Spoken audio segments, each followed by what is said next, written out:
Oh, what am I doing? I'm doing a... Back from your track day. Back from my track day, yes. I did a track day, took the camera and everything, filmed loads of stuff, and none of the audio came out because, well, I'm going to blame Andrew for not plugging something in, but probably was me. I wasn't even there. He wasn't there, but he set up all the equipment for me to take, and then obviously did it faulty, and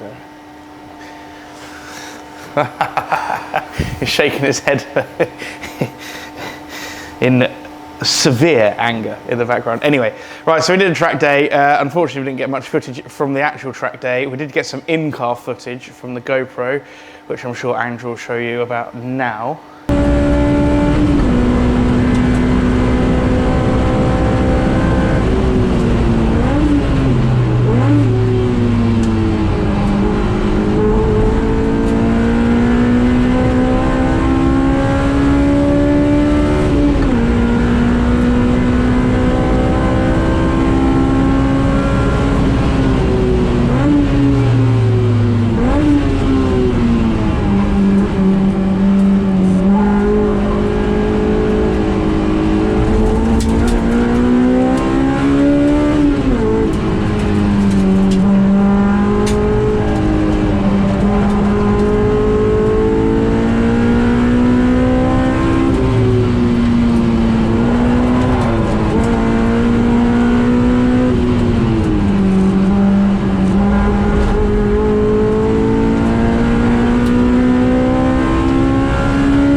So as you can see, the car was pretty fun. Well, it was incredibly fun, in fact, on that track day, for considering it had standard suspension. It handled absolutely amazingly, which I have since found out is because the entire car is polybushed. And I didn't actually know that when I bought the car, because it had standard suspension and everything on it. But I've since, having taken apart the rest of the car, found out that, yep, so fully polybushed. I don't know if you can say that very quickly, repeatedly, over and over again. I'll have a tongue twister that one.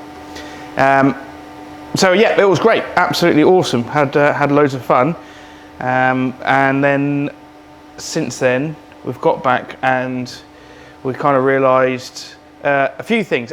First of all, the front tyres. Well, Bedford Autodrome is an incredibly long track. It's a great fun track, probably.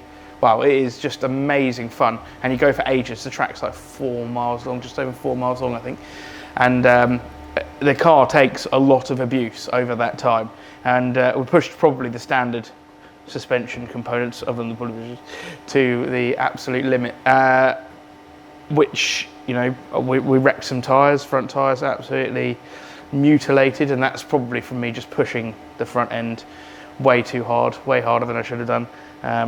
We didn't have any major incidents. I only spanned the car once, which Andrew no doubt has footage of. I don't think that's in there. There's no thing that's in there. Oh, good. Oh no. No spins, fastest lap time. Yeah. No spins at all. Yeah, set fastest lap of the day. Yeah, all that shit. So the next job, we were waiting for suspension when we were going to go on the track day last time, but it hadn't turned up. But now I have my nitrons. These are lovely. I have actually fitted these once and then taken them back off again immediately, because upon fitting it and working out the actual ride height of the arms head, I found out that actually you can't really use standard arms and get the settings that we want to, which, you know, is fairly obvious. There's a lot of arms that you can buy for the car from many different manufacturers. They're all sort of slightly different in order to gain what you want to be able to gain as far as setup's concerned. But as this is a bit of a passion project, this is just me having a bit of fun with the car again. I've decided to take all the arms off and scan them with our new 3D scanner. And we're going to have an attempt, we're going to look at making our own arm kit for the car. And we are doing this solely because I want to. I have absolutely no doubt the companies that do it already could do a better job or have more experience in this sort of thing. Wisefab especially do a fantastic kit for this car. But as this is a bit of a passion project, I kind of just want to be able to make it myself. I want to make it myself, and I'm going to have a look at seeing what needs to happen in order for to do that. Might go terribly wrong and end up fitting Wisefab on it anyway, but you never know. You don't know until you try, I suppose. So that is where we're at the minute, having no arms on this vehicle. We've taken everything apart, and he's going to scan those parts, and then we're going to have a look at what we can do to make the arms. This is the less fun and more tedious part of 3D scanning, is putting millions of tiny dots everywhere. And they do get absolutely everywhere. If you can see, look through here, I don't know whether you can see, they're all over the floor from the last car that we did that left last week, and I still haven't managed to get them all up off the floor. Some are magnetic, but plastic arch liners aren't magnetic, apparently. Really? I'm actually getting somewhere other than just putting dots on everywhere. Getting some of the pickup points. There's a very large, it's actually quite a large area to scan.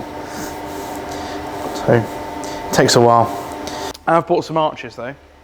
I bought these off of eBay. They were just the first arches. Literally, if you search S2000 arches, these are the first ones that came up. And I've only just bought these because I wanted to fit some wider wheels. I don't know if you can still hear me. Oh, you can, because I've got a microphone there. I just bought these things. I actually quite like them now that I bought them.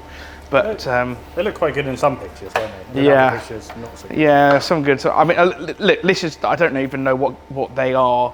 I assure they're a rip-off of something. I apologise for that for all the purists. But I just wanted to get the wheels on it and see what it looks like. These are not going to stay on for very long, but they are going to go on the car just so I can get some wider wheels on the car. Well, they look alright. You need to have wider wheels to support future intended power upgrade anyway, doesn't it? It does indeed, it does indeed. I know people get very upset about the eBay body kits because they're probably a rip-off of someone's kit somewhere down the line. But just for now, until we make our own stuff, if we ever get around to making our own stuff, I'm just going to pop these on just to, as I say, get the wheels to come out, because they are quite a lot wider. I can show you how much wider they are if you come around here. It's got very high offset wheels, it's standard, isn't it? Yes, very high. I think like 50 something mil or something like that. I can't remember exactly, but they are very high offset. So these much lower offset wheels. An old S13 part. S13, R34. Actually, these tyres, I put these wheels and tyres on the R34 to do a track day on, hence having the lovely Nankang AR1s on it. And they were just sitting there as the R34 is for sale. Might have sold by the time this video is coming out, maybe, if I'm really lucky. But anyway, you get a bit of an idea as to how far they're going to stick out on. When you lower the car, that doesn't move much because it's double wishbone suspension, so they don't actually pull in very far. That's an 18 by 9.5 ET10, isn't it? Yes, 18 by 9.5 ET10, that is exactly right, Andrew. With a 235/40 18 tyre on it. So yeah, we've got quite a bit there to fit out. I mean, probably should have fitted 17s on, but I mean, eventually it's going to want 18s on because when we changed the engine over to the turbo car, so I thought, let's just make it take 18s from the off. Well, we already had 18s as well. And the wheels were already there. So it seems buying a whole nother set of wheels and then taking them off and going on to 18s. I mean, these probably aren't the lightest wheels in the world. They're very strong wheels, but they're not the lightest wheels in the world, so they are no doubt not going to be the final wheel that remains on this car, but they are what I have, so they're going to go on it for now. They're not bad now, do they? They're not horrendously heavy. I did actually look at some other wheels online just to check the weight, and they are heavier, but they're not a lot heavier. And yeah, good. I like the wheel. They look very nice as well. Well, I think they do at least. So here we go. It's not a speck of rust. It's in absolute perfect condition. Ah, I feel like whistling diesel. It's not even straight. They even do it justice. Oh, whoa! Let's fold that back in for now. See if that fits. Oh, I cut it in the wrong place. No, I'm joking.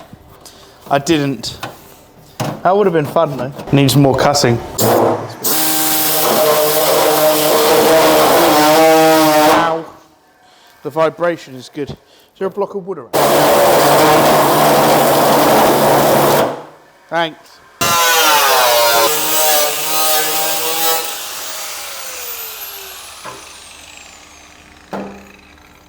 Fucking hate angle grinders. I mean, is that it? Have I cut enough now?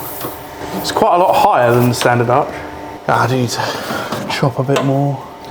More cutting. God, there won't be any wing left after I do this. We've done the front arches, as close as I can get them. That's all right. I like the shape, but the fitment is not very good. But what would you expect from the cheapest arches on eBay? They're the only arches. Pardon? They were the only arches. I think there were some others, but they were very shit. These are the only ones that actually looked semi-good. These were the first ones, and then I looked through some more, and then the rest of them were very, very bad.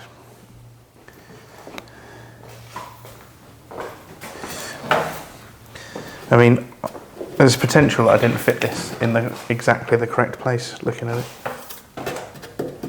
Because that is, I can fit my entire finger through that gap. That's the S2000, see? Got to get that joke in somewhere. Yeah, so now I'm going to fit this rear arch. The final arch. The final arch. This is the last one. I did the other side already. Andrew was busy, I don't know, working or something, so he didn't film the other side. So we're doing this, the final side, cutting out this most immaculate S2000 arches you'll ever see in your entire life. There's no rust at all. It infuriates some people, no doubt. However, I just didn't really want to be chasing rust around for a car, so a non-rusty one is fantastic to work with. Lovely it is, even if you're going to cut out all the bits that would normally be rusty, still. Should we go and have a look at what I did the other side? And give us an idea as to what we're going to do this side.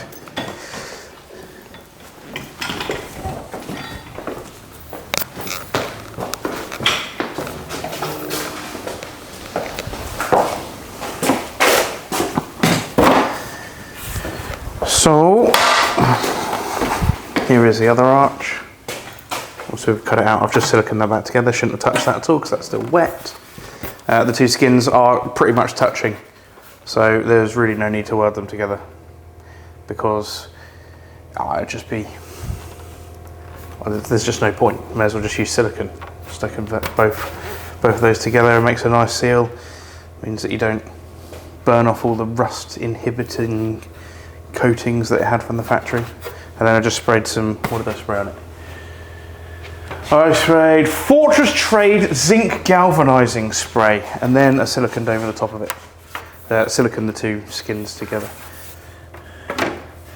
And then this arch goes on like so, with all the riv nuts. And once I finish the other side, I'll show you what it looks like when it's down. It's actually quite good, considering they're the worst arches. Probably not the worst arches actually, I've had much worse arches.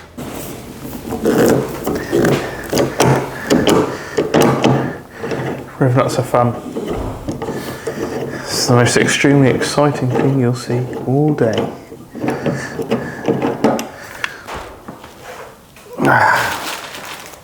It is nearly done though. Well, the roof nut's nearly done. Now I've got to take an angle grinder. Oh, beautiful S2000. What's that? It's not too low.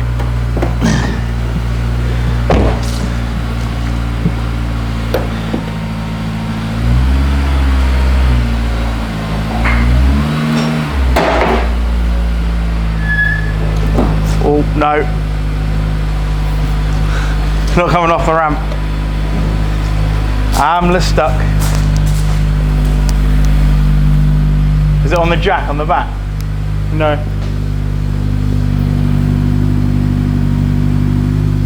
Just on the sills.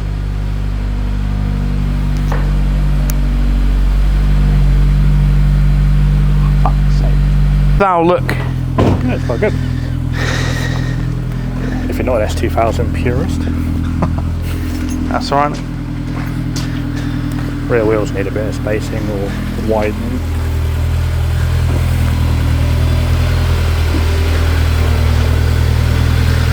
That's a bit better. A bit wider now. That wheel's stood up fucking loads more than the other side, don't it? This side's the best side. The most camber for some reason. It might just be where it's sat on that drain. Here he comes. Back from test drive on the new Arches. Probably didn't go very well because he's coming in backwards.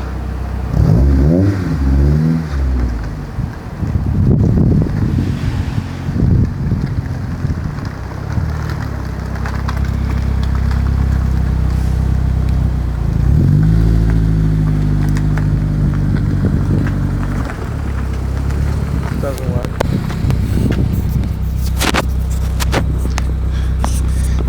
Lower. That okay? Or just have a very baggy t-shirt. Doesn't work. It doesn't work. It's far too low. It can't even turn it. It just, the front wheel just hits every single thing. And it's the other tyres on, isn't it? Other wheels. The other wheels, it hits most things. This one, these, it hits every single thing. Allow me to do a demonstration.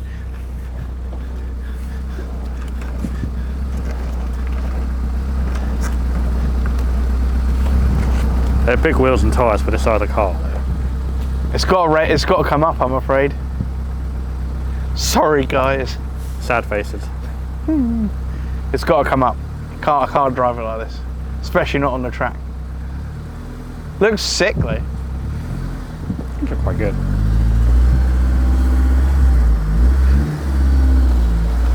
Looks like it's got a lot more than 200 horsepower. Oh, it's getting there, Andrew.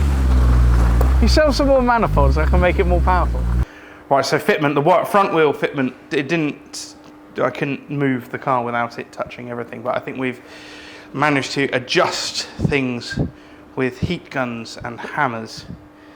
And I just need to move a couple of brackets out of the way that were in the way, push them back, and then use the heat gun on the arches to pull them up a little bit, and then I raised it by 4 millimeters. It still doesn't look horrendous, I don't think. But there is arch gap now.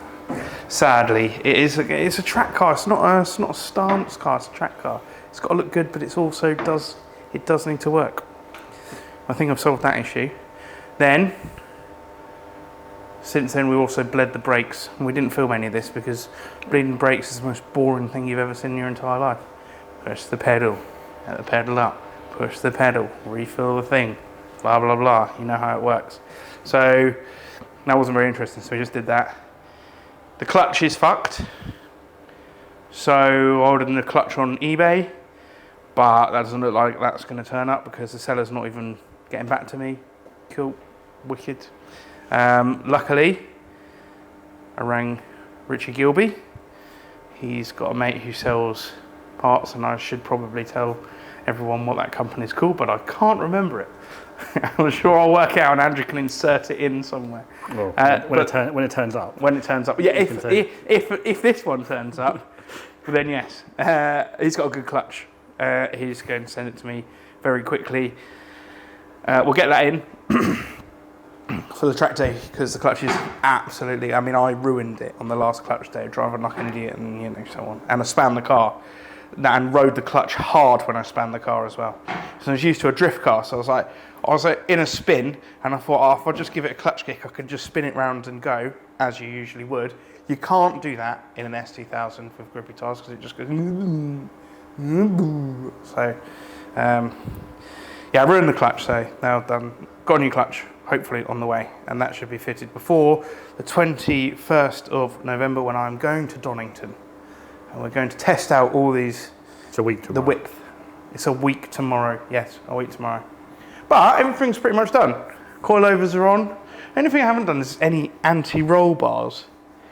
No. I don't know whether I need to do anti-roll bars. Some people say you do, some people say you don't.